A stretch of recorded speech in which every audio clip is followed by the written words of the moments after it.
You're listening to Parasearch Radio. News, views and reviews from the world of the paranormal from across the UK and beyond.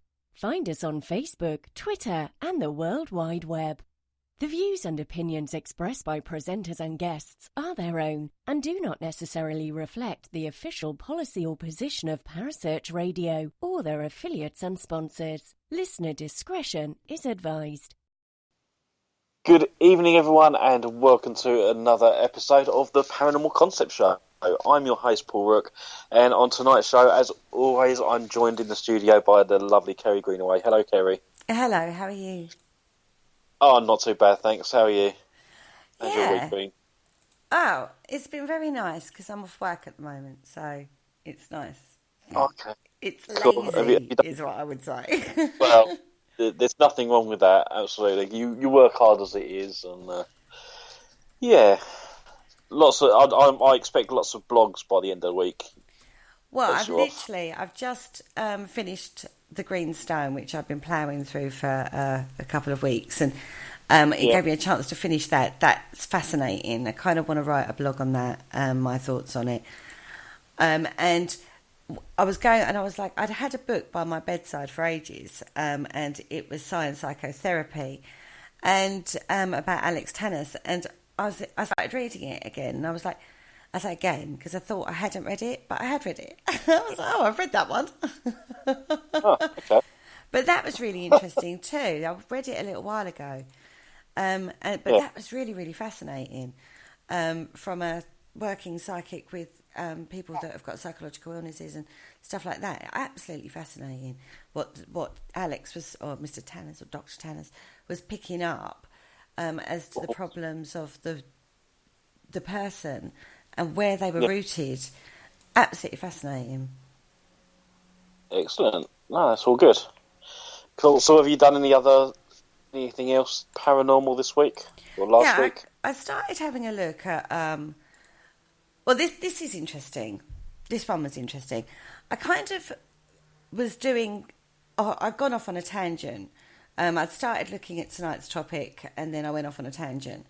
And the tangent led me down to occult rituals and what you were supposed to be able to achieve from some of these occult rituals.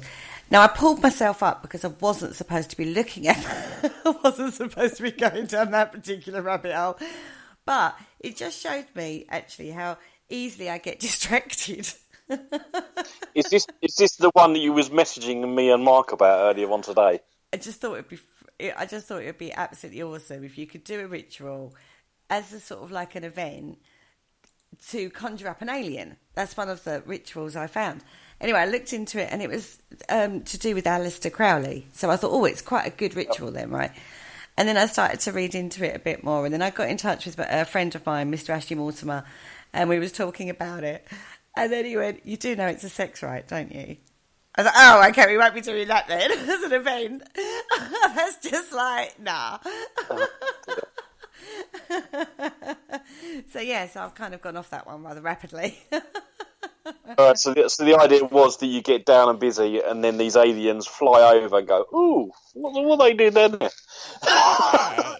When I was reading, when I read more into it, it's actually more of a, and this actually leads us quite nicely into our topic tonight, because what it was he didn't actually conjure up an alien in front of him or open a portal with all these aliens to come through physically.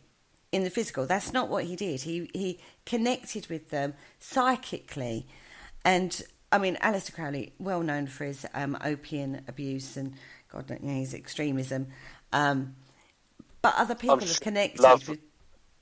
I'm sure he loves you just announcing all that out to the whole world. There, he's dead. It's fine. If I get haunted tonight by Aleister Crowley, I'll be coming knocking on your door. Don't worry. But no, seriously, it was like it was an internal thing. He's connecting with it internally, and actually drew a picture of something called Lamb, which was the entity he connected with, and the entity he connected with looks very much like a grey, and actually links into another topic that you was talking about a little while ago, the cosmic egg. Yeah, definitely, because I want to do a show on the cosmic egg. that just fascinated me, and I can't remember what documentary I was watching about it. It might have started off on like the Ancient Aliens or something on Sky, but possibly. It progressed from there, and then went into life, and another great subject, So we'll do shows on it, just not yet, because they are massive subjects. They are so involved. The concepts are so involved with it, I think, and we've talked about doing the Kabbalah Tree of Life and stuff like that, which links into so many different areas. But one thing I have learned in my paranormal journey is that somewhere there'll always be a link back to something else. It might be worded different, the terminology might be different, but it always links back. And I say, I started today's search looking at Shangri La and Shambhala, and that led me on to, because that can be an internalisation of idealism, and that's sort of where my brain was going with it. So it led me down a whole different pathway, but the concept came from the same source, and it all came back to the same source. But that brings us nicely onto tonight's topic. It does, and especially with the whole Tibetan monk sort of ideology. Tonight our subject is Shangri La and other mythical places, because I did look into other places as well.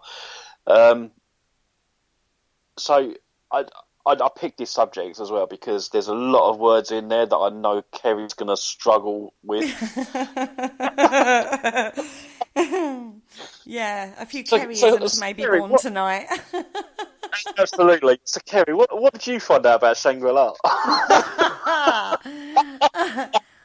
Well, from the West perspective, we first came into our sort of like culture, as it were, by a book. But this isn't just like, this is just where it hit the Western world. The concept and the stories to do with Shangri-La goes a lot further back. But the name itself, Shangri-La, comes from James Hilton's book, The Lost Horizon. Now, this has so many themes running. Well, it basically took the tale of Shambhala and made it into a fictional novel, which basically was an absolutely amazingly neutral. Can we say, is it a neutral place? It has no alliance. It's literally about preserving knowledge, and it's a tropical, exotic place. Yeah. Again, in the book, I think it was Lost Horizon, that it was the home of the Fountain of Youth. So it's like where these Tibetan monks would go to live forever, and give them that sort of everlasting peace that we all need in the paranormal. I think one thing that keeps going. Yeah, it's all blown up on the socials again tonight, guys, in case you're missing it. But check that out after the show. Let that one roll for a bit. Anyway, on this particular one, I love this because it's like every single avenue always goes back to finding the Shambhala. You have to cross a ring of peaks, and there must be like set out like a lotus, and then in the centre there's like a white pyramid, white mountain, perfect. Some have said it's crystal, some have said it's like snow, it's not clear. Let's be fair, it's a tale. And then this is where you will find Shambhala, but many people have set out to find it and haven't. And this is like almost like the mass adventure. I wonder if, while I was reading some of the research, I did wonder if they saw Everest, and that's where the story was born. Yeah. Because it's always around the Himalayas as well.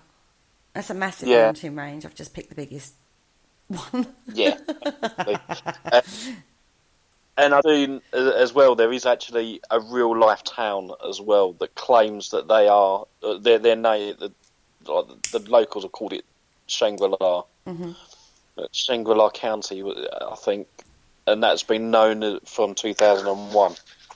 So you can actually go to Shangri La now. Wow, that's a little sad, I find. Sorry. People want to go to Area 51. People might want to go to Shangri La.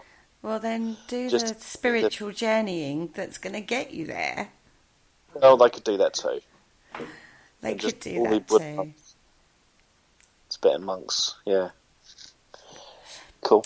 Now, going back in the day, we're going to go back in history a bit to where we had a Mughal emperor called Akbar. And what he did was he wanted to bring peace, so he got lots of faith leaders all together in the palace, and they exchanged stories. And in amongst all of these spiritual leaders, there was Christian missionaries as well. And the missionaries heard these tales of this mystical place, this absolutely wonderful land, that basically it's about peace and harmony, but they're completely isolated from the world. But what they're doing is they're holding values and morals and learnings from everywhere, preparing for the day when the world will be ready to live in peace. And that's why it's not showing itself at the moment. That's why there isn't a place called the Shambhala. That is why they're holding themselves, which sounds like it's a different realm. It's gone into a different realm. It can come and go between realms. And this is a theme as well that you see in plenty of other cultures around the world, not necessarily linked with Shambhala, but in their own right, which we'll go on to later in the show. But this theory or this tale of a land that's so fantastic, so wonderful to be in, and so positive, that and then disappears, withdraws from the physical. So it does seem very portally and cross realms, doesn't it? It does. And I do remember the same sort of theory being applied to Atlantis as well. That was another one that I know most people have understand that Atlantis sank into the sea, but there are other theories that it just ascended. There's one that says it ascended into the sky. There's different, as you said, like in different cultures and stuff, and different areas, they have their own sort of same story. I think with the Shangri La story, it's gone a step further. I mean, it's when the Dalai Lama was asked about the Shambhala, I'm going to quote him on this one, because this is basically how it's perceived now by spiritual leaders. They don't actually think you can go and find it as a physical place, because certain conditions have to be met. You have to be a certain level of enlightenment. And no one's seen it or been there for hundreds of years. So it's not verifiable. So in his words, he said, "Nowadays, no one knows where Shambhala is, although it is said to exist. People cannot see it or communicate with it in an ordinary way. Some people say it is located in another world, others that it is an ideal land, a place of imagination. Some say it was a real place which cannot now be found. Some believe there are openings into that world which may be accessed from this. Whatever the truth of that, the search for Shambhala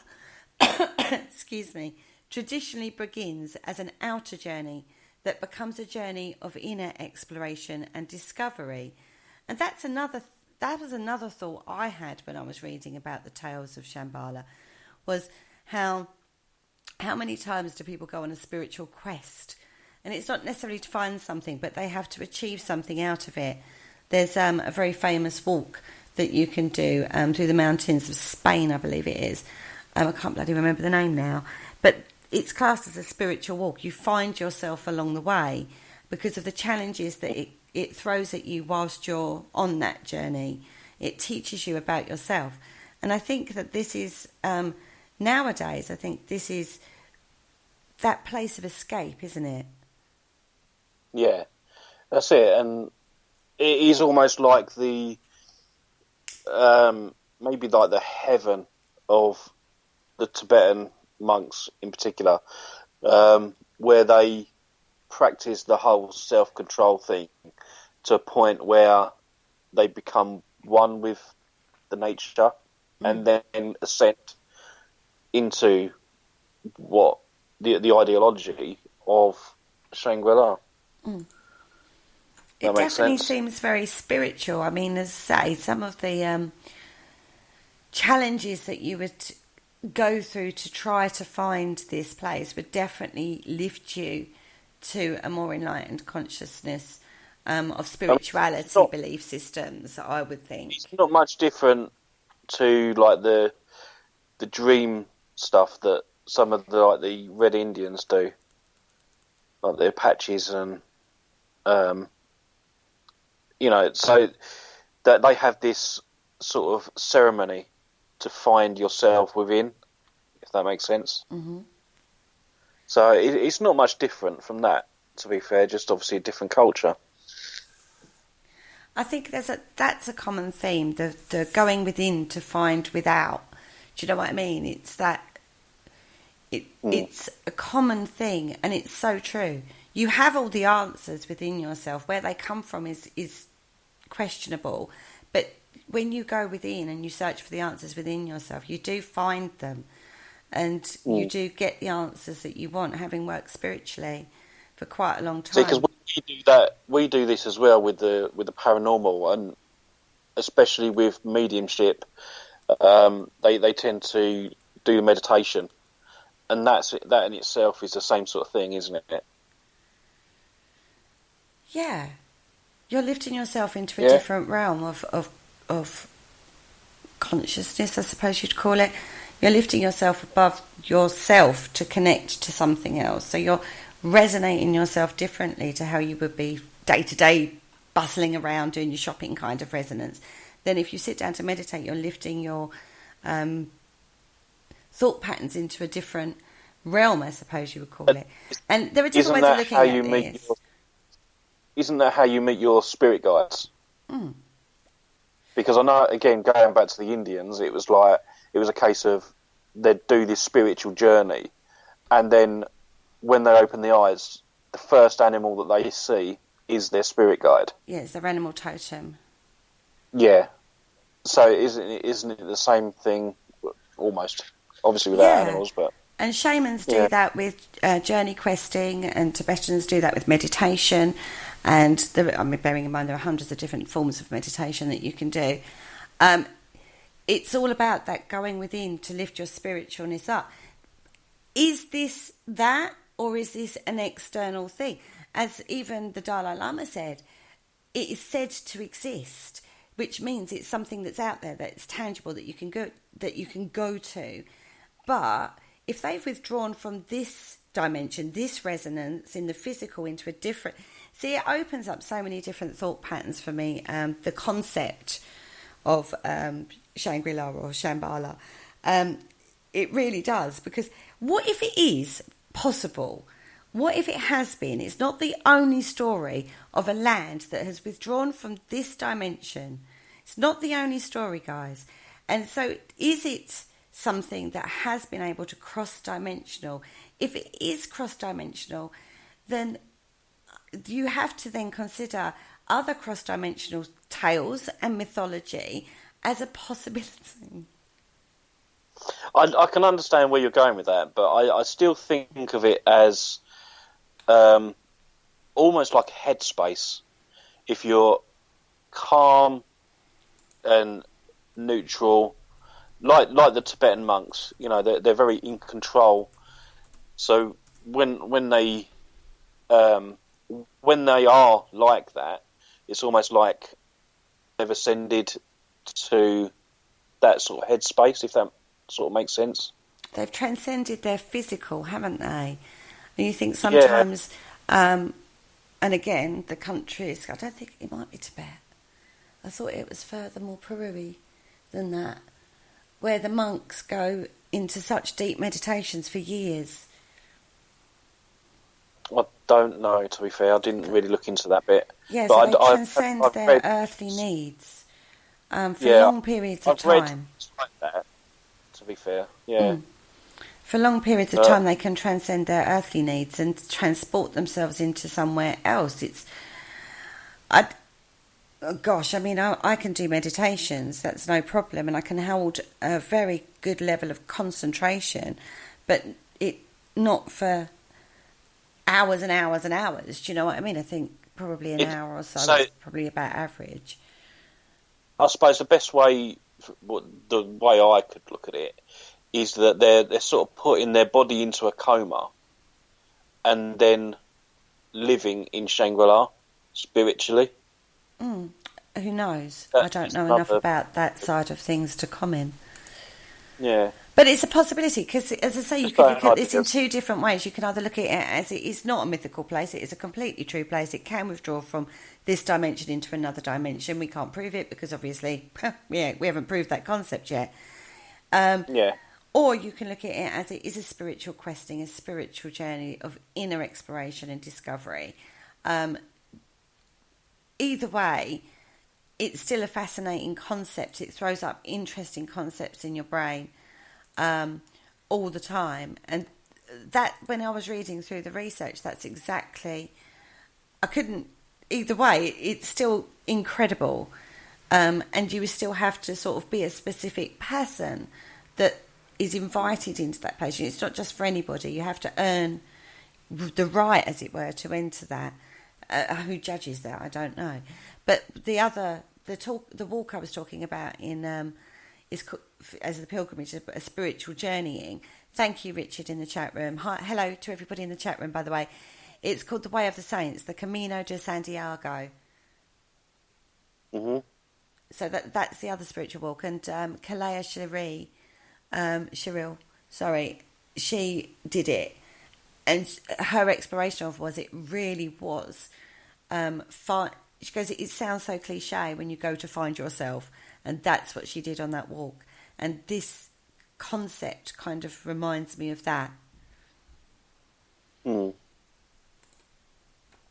Okay. Did you look into what the book Lost Horizon is about? Well, obviously I know it's Shangri La because obviously that's sort of what the story was about, but what about the rest of it? It's actually set it just in the year or the years leading up to World War II. So obviously you can imagine it was very volatile politically and worrying time for people. And I think one of the reasons... Well, it was very popular in its time. I haven't read it myself. No, I must admit I've not read it. And I do know there's also a movie as well. I haven't seen that movie either. No, I can't say I have. To be fair, I only learned about Shangri La probably when I was about 16, 17. It's one of those terms, though, isn't it, that you know. It's just one of those words and those terms you know, but not necessarily knowing, some of the deeper concepts from the Tibetan. But again, we came across this with the Aborigines when we was talking about Uluru last week. They're very closed. You get to hear certain amounts of information of what happens and some of their belief systems and how they do certain things and stuff like that we have learned. But there's a lot we don't know. You have to walk that path to get that knowledge. So just reading about something, you don't get it. You have to be part of it. And although Tibet was very mystical in its own right going through history, it was sort of like the last, land around there that was properly explored. And the Aborigines are very close-mouthed. There's very similars. I can understand them wanting to preserve their traditions and their cultures and not let any old sausage in, as it were. Whereas Christian and Catholicism is kind of a one-shape-fits-all kind of thing for a lot of people. Yeah. I don't mean that derogatory. I'm not being derogatory when I say that. No, Christianity in that you've got the Bible, but then people can take stuff from that and sort of what's the word? They I can't think of the word that I'm looking for, but they take bits of it and then they sort of transfer it to their lives. Mm-hmm. Do you know what I mean? So it's like a moral story, isn't it? But even within that moral story, Jesus disappears for like 40 days and goes through a series of trials, doesn't he, in the desert? And that was a spiritual journey for him. Yeah. To achieve a state of spirit, to achieve a state of higher enlightened consciousness to then come forward to teach us. So even in that, you've got a spiritual quest to find a higher level of consciousness or a higher level of wisdom or a race of people that... I'm not saying Jesus did that bit. I'm just trying to cross-culture it, if you know what I mean. But do you see what I mean? I can understand this. I think the journey to Shangri La or Shambhala is the more integral part than actually getting there. Does that make sense? It's about the journey as opposed to the destination. And I think you can also apply that into people's lives as well. Yeah. Because it is a spiritual lesson, isn't it? I think at the end of the day, you should concentrate more on the journey that you're on rather than where you're focused and getting to. Mm-hmm. So yeah, I can take that from what you're saying. Mm.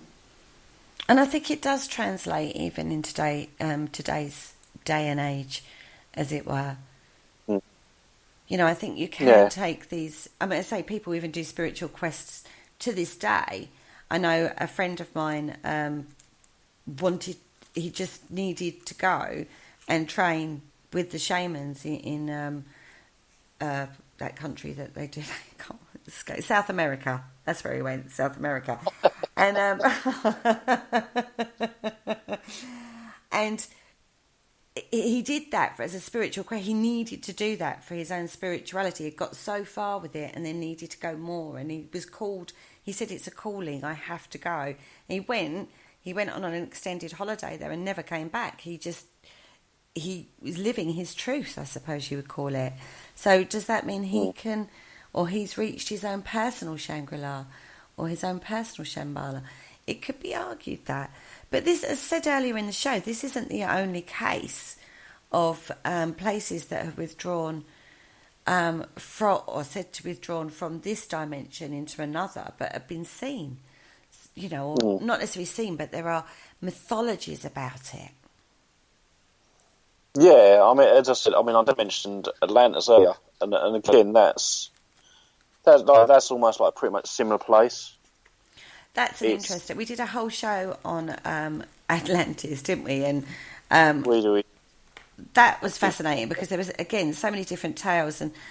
But even just reading on the research that I had done, and what we'd actually done on that show is gone off in completely different directions and not done like a group research. We'd done it as two individual people, and it was a bit like a tennis match, if I remember rightly, as both trying to prove a point of where we think Atlantis was.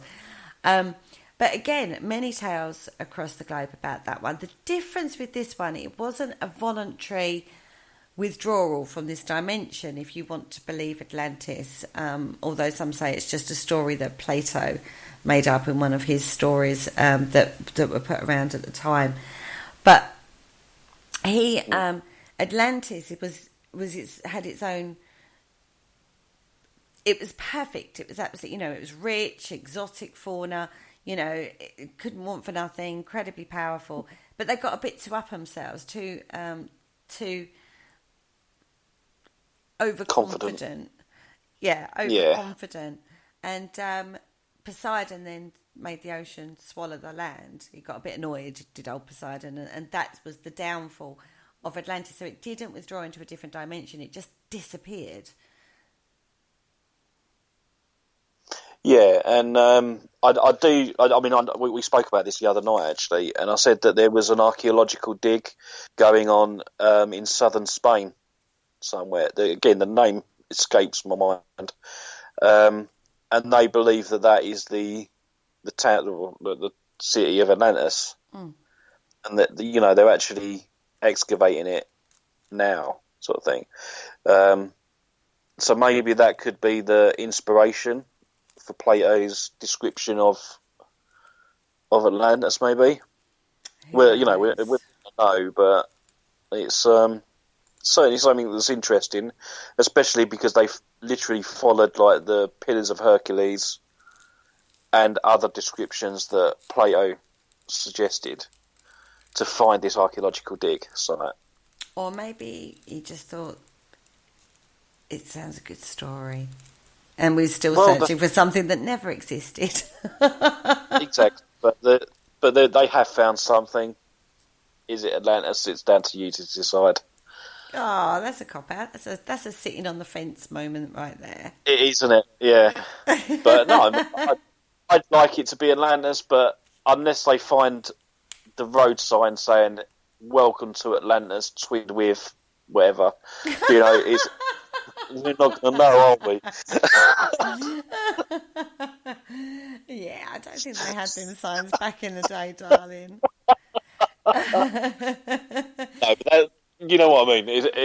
You know, they find a sign that they're not really going to know. They're only going to guess. Yeah, educated guess, but still won't know for sure. This is very true. Now, the next one that you brought to the table. Now, I have to say, I thought this still was around. This shows you my knowledge, right? I thought this was actually still a thing. I thought you could go to this place. I really don't know. I don't know nothing about it, to be fair. Isn't it one of the 7 wonders of the world? Yeah. The Hanging Gardens of Babylon. Mm. Now, I don't know if it's because I've seen paintings and pictures of this, this place, that's why I think it's real, because I've seen an actual depiction of it somewhere. I don't know. But I actually thought you could still go to this place. I don't know. But apparently classical authors have actually painted pictures of this place. And basically, it was like floating terraces with streams coming down. And obviously, again, we've got the exotic theme, the exotic tropical theme going on again. Another place of paradise, of just sitting and appreciating the gardens surrounding you with the lovely trickle of water. It sounds absolutely fantastic. But although they have suspected locations of it, they haven't actually found any, like same with Atlantis, they haven't actually found anything. So it's it must be very frustrating as an archaeologist. Do you know what? I don't know, because they obviously follow clues, don't they, and facts. Exactly. There's a lot more work goes into it before they start digging. Absolutely, and they've got to look at the land and the geology and all that sort of stuff before they even say, I'm going to dig there. So, I mean, but then sometimes as well, it can be easy that someone I spoke to today was saying that they were digging up the A14, I think, and they found something there. And the archaeologists were down there and excavating it and stuff. The thing with both Atlantis and the Hanging Gardens of Babylon, again, well, we don't know where this was, because it's one of those, was it fact, was it fiction, was it, who knows, right? But we still have things like the pyramids, we still have the Nazca line things, we still have the Roman even ruins. All right, they're ruins, but there's still tangible evidence that those places existed. So if there was something this fantastically wonderful, like how big Atlantis was supposed to be and how distinctive it was supposed to have looked, and again the same for the Hanging Gardens of Babylon, if that was the case, then I would have thought they would have found at least some tangible evidence by now. These aren't small places. And it makes you wonder why they are completely, almost like wiped off the face of the earth. So again, because there's no physical, hardcore evidence of these places, did they withdraw into a different dimension? It's a question. Although, like I said with Atlantis, the story does go, it was destroyed by the sea. So with sea levels rising and falling and the ever-changing land mass, it is quite possible that Atlantis has already been found in the south of Spain. Possibly, who knows? Yeah, exactly. So Possibly, there you go. who knows? That one might have been discovered. I don't know. Who knows, right? Yeah, I doubt Well, it. I'll let you crack on with the next one anyway. Oh, I see, because it's going to get harder you. words now, isn't it? Yeah, I it is. see. Right, so That's the next two, Agatha. I think. Next two you can do. Right, Agatha. Now, this is beyond just a land. It's actually a whole world. So this extends Shangri La into a bigger land rather than just a place you can visit. And again, Agatha is linked to the Buddhist belief, but it's actually supposed to be hiding in the core of the earth. Okay. And So again, it's like what I said with Atlantis, where some people say that it sank, others say that it ascended into the sky, where this one is saying that Shangri-La's gone into the centre of the earth. Mm-hmm. But again, go back to the Aborigines, and I was seeing cross-culturals in all of this. They said that the ancient ancestors actually came from the earth. They actually came from underneath the earth, not anything else. That's right, yeah. So when you think about that, of going under the earth, and hollow earth theory, much as we mock it, it has links in other cultures too. Not that, well, it does say it's a mystical world that's actually in the core of the earth. But again, legend, we're never going to find this out. And that Shangri-La is actually supposed to be its capital. So that's what I mean, it's extended it out. But you can access this, allegedly, from points on Earth. It is, if you quest it properly and follow the clues, as it were, you can access it. But again, yeah. I wonder with this one, because I wonder if it's been twisted a bit to fit the hollow earth theorists, to sort of say, wow, it's an ancient Buddhist belief, everybody. I don't know, because the points of entry are the South and the North Poles, Kentucky's Mammoth Cave, or the Himalayan Mountains. And again, who knows? I won't be going to any of those places. I'd just like to put that out there right now.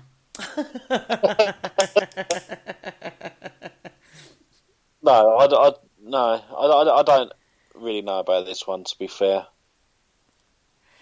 But no, you're right. It obviously goes into the whole hollow earth theory, and other things like that. So yeah, I can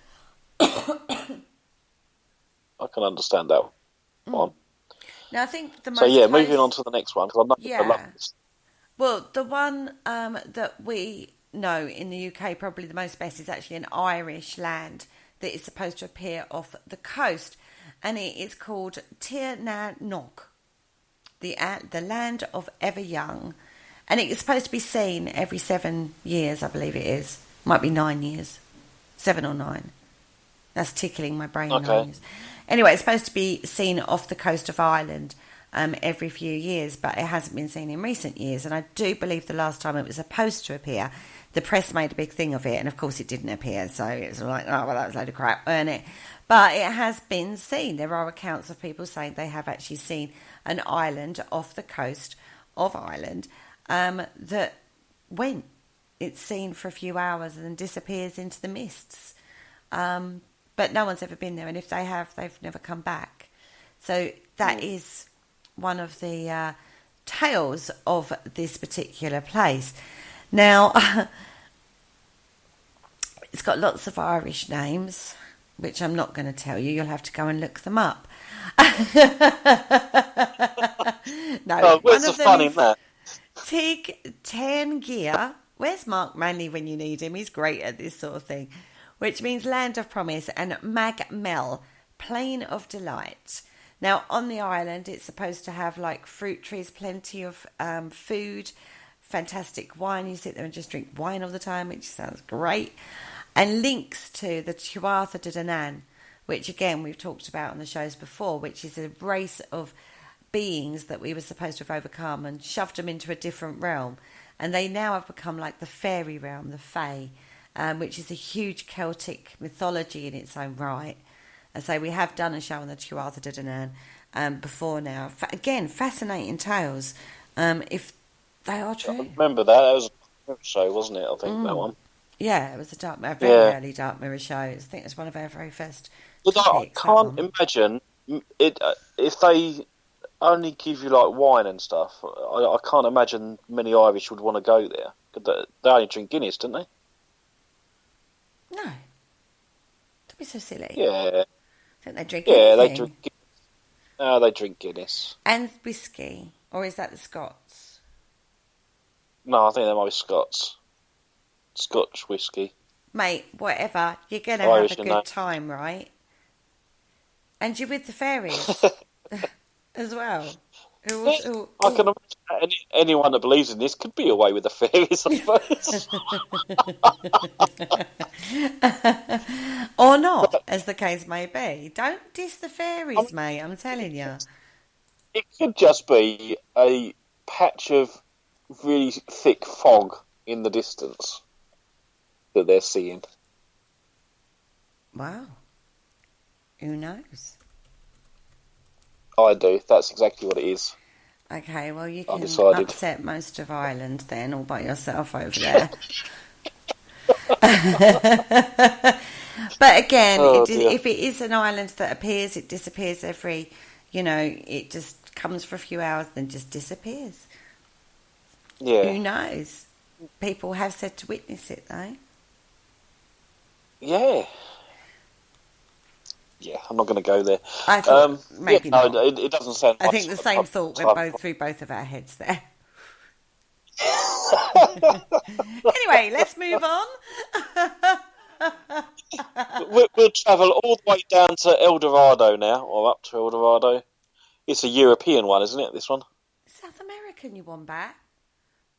I thought it was Spanish. No, the name is Spanish, but the tale actually came out from South America when the Spanish went over to South America and basically, did their bit of exploration over there and horrible things to the natives. And the story actually came from South America. And I would say this, though. I did read an account on El Dorado a little while ago that theorised that the natives made up this mystical city of gold, which would drive the Spanish into the jungles more, knowing they're not equipped to deal with jungle life, so it'd kill them off quicker. So I did hear that theory along the way, which kind of wouldn't be a bad move if you're outnumbered or outgunned, as it were, by the Spanish. No, that would make sense. Yeah, I could go with that. But it's the mystical city of gold, that even the king of this particular city would be covered in gold dust. And gold is very alluring in its own right, isn't it? It has that energy to it that draws people, brings out the worst in people. When you say that, I just envisage, do you remember Carry On Columbus? When they went to the Americas and there was this tribal chief and he had like this massive big headgear on with all gold. No, I don't remember that one. Oh, okay. They were trying to fob off the travellers with rocks painted gold. But gold does have an allure. It does seem to bring out the worst in people. You think of the gold rushes that happened around in the Americas and the Australias.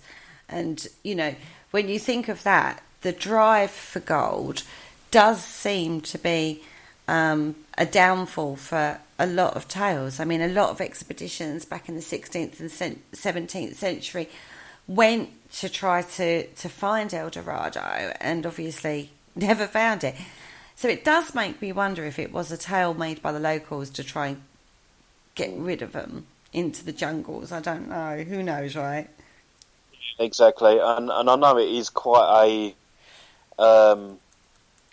even these days, people are still not just looking for it, but it sparks off imagination. There's still films and other stories coming out about the City of Gold. Mm-hmm. As I grew up, I remember there was a cartoon on TV something about the City of Gold. Dora the Explorer tried to find El Dorado, I believe. Exactly, well, there you go. See, I don't know that one, but okay. If anybody's got children my age, they'll remember bloody Dora the Explorer. I hate that girl. Bless her. Apparently there's a new movie of that as well. There is. No. Yeah. But even powers of like the Illuminati, they've hidden it. They've already found the gold, pinched it, and stashed it. That's another story that I've seen. So yeah, who knows? It still sparks information. It certainly does, particularly in today's day and age. I think if there was a City of Gold, it would have shone up somewhere by now. Yeah, Google Explorer, Google Maps or something would have found it by now. You would think so. If there was a city out there of gold, I think that one can be pretty much, unless it withdrew and disappeared into a different dimension. Everybody, who knows, right?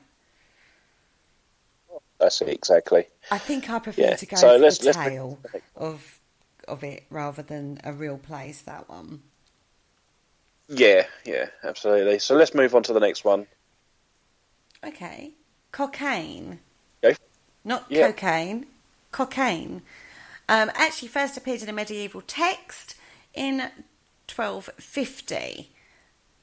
About this amazing place. Now, you'd really want to live in this place, I'm just saying, everybody, because various types of cheese rain down from the sky and wine flows in streams down an idyllic land.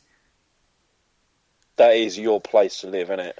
Not the cheese factor. I'm not too keen on the cheese. Kind of think it might be a bit smelly.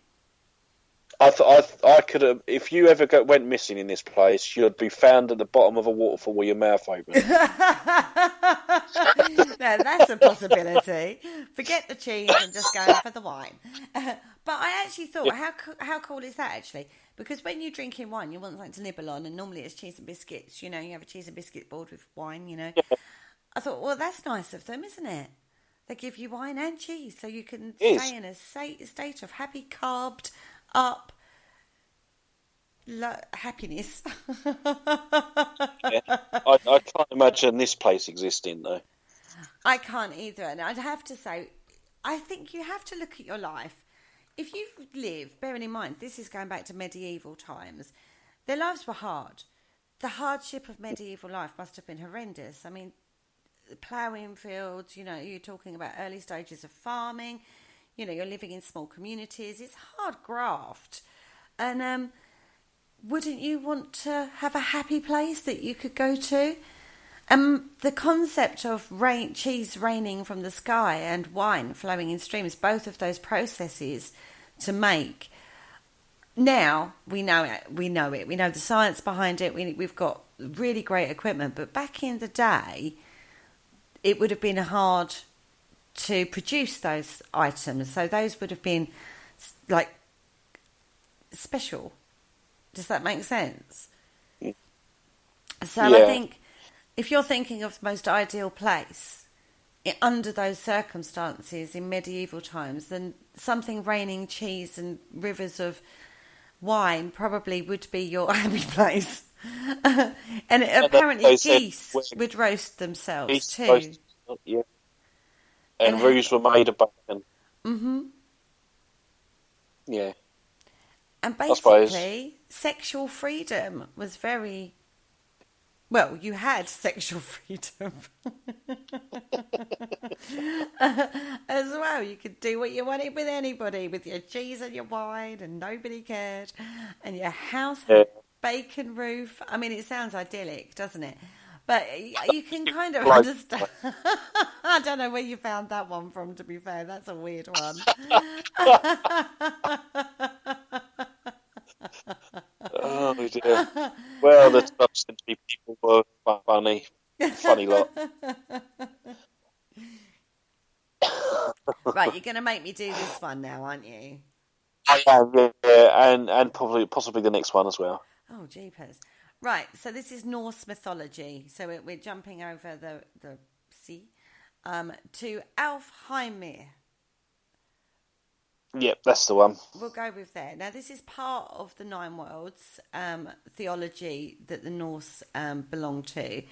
And this is where the light elves live.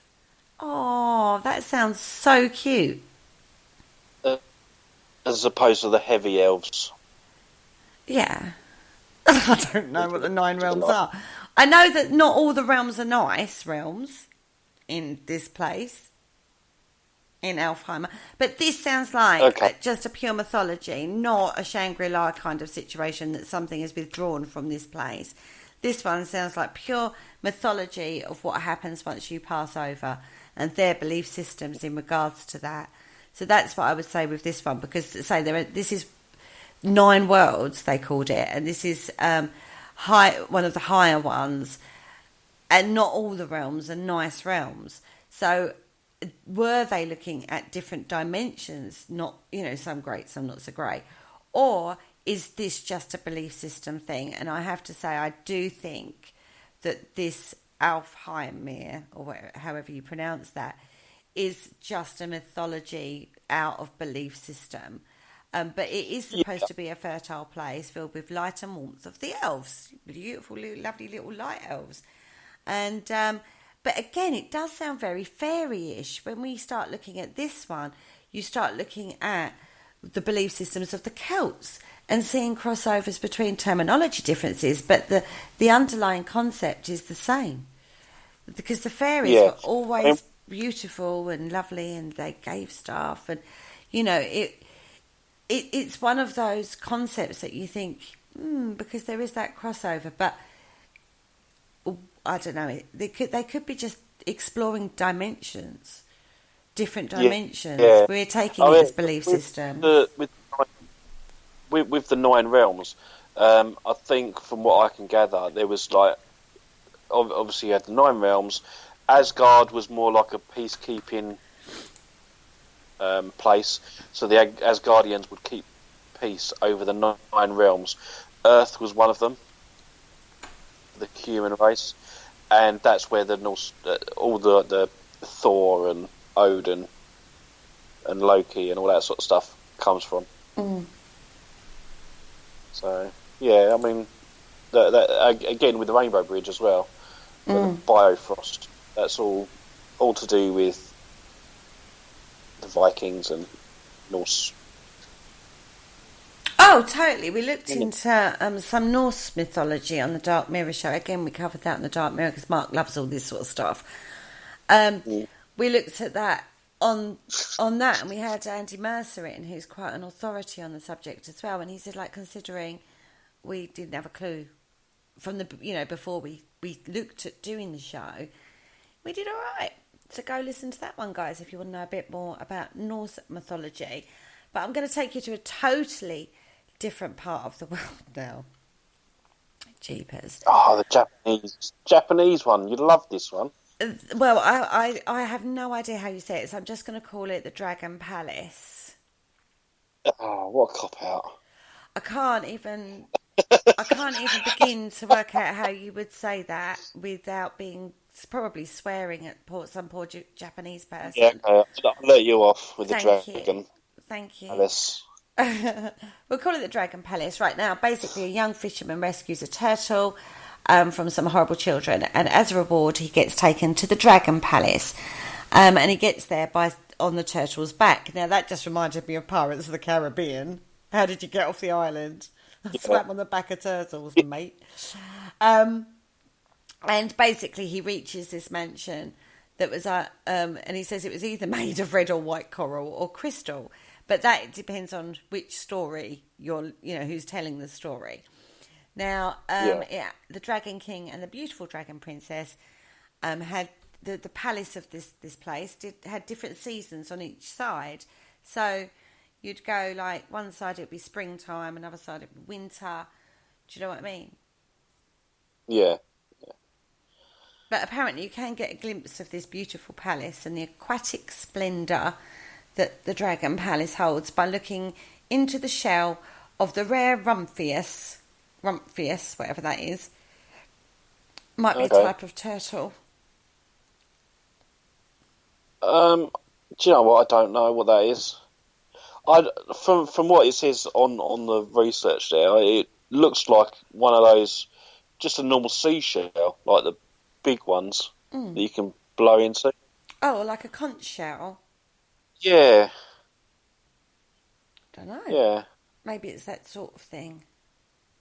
Because it does say it's got like a pearly interior. Yeah.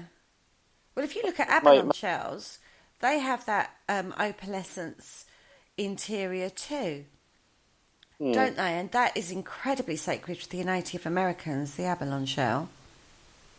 Yeah. But, yeah, no, that is an interesting one. And again, it's almost like with Shangri La, it just disappears. Exactly. So this current theme of something, an amazing land or place or island or, whatever, disappearing. It's like there and then just disappears or is wiped off the face of our historic. You kind of makes you wonder, are they real places that have slipped into a different dimension through choice? Or are they just fantastical tales to take you out of your misery of your day-to-day existence? See, I don't really know. I can understand that some of these places, like for example Shangri La, are to help these monks, help them control their bodies and be one with everything, as I said before. So obviously you've got that aspect of it, but I don't know. I mean, there's some of them that just exist just because they can. And that sort of worked into their stories and folklore and stuff. So, who knows? Maybe they are some sort of interdimensional lands, or maybe. But when we was talking about the jinn the other week, sorry, excuse me, everybody. When we talk about the jinn, they were talking about they were made before man out of smokeless fire. And they live in a different dimension and they can cross over into our dimension. So again, you've got the cross-dimensional state, and that comes out of a different belief system to the Tibetans.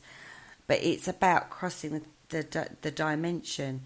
So it is all suggestive of a land or place or that you can withdraw from this dimension into another dimension. And then when you start looking at some physics theories, like entanglement theory and stuff like that, then you start wondering, is it a possibility that that these things that we take as myths and legends are actually real? Yeah, definitely. Yeah. It's an interesting concept and it's worth thinking about. It definitely throws up a lot of thought patterns. Yeah. We've come to the end of the show, though, now. Oh, gosh. So we've overrun, so I'll slap your wrists for that. Well, it's your show, baby. What have we got coming? Yep. So what have we got coming up for the rest of the week? Okay, so tomorrow evening we have got the clash of the World War historians in the studio. Penny has got the founder himself, Mr. Richard Clements, in the studio, talking all about the Battle of Britain. Interesting one that is, and they're both incredibly knowledgeable people. So that is going to be an absolutely fascinating show in its own right, that one. That could overrun. I've got a feeling that one's going to overrun a little.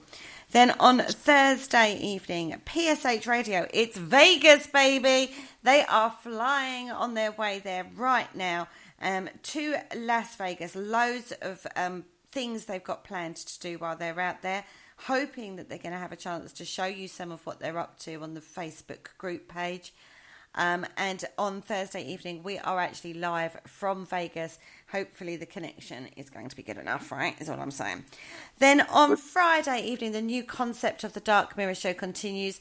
We have a look at some topics and trending subjects that have been flying around the paranormal and giving a dark mirror view on it. So join us for that one on Friday, because that's always that's proving interesting, shall I say? Absolutely, and I've seen some of the subjects they're going to be discussing. Interesting.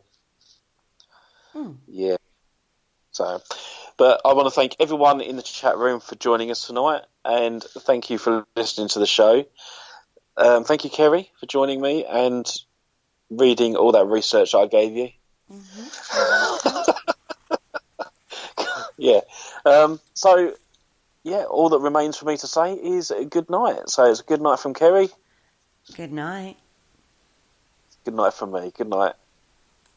Thank you for listening. Don't forget to join us for more shows throughout the week. Find us on Facebook, Twitter, and the World Wide Web to keep up to date with all the shows right here on Parasearch Radio.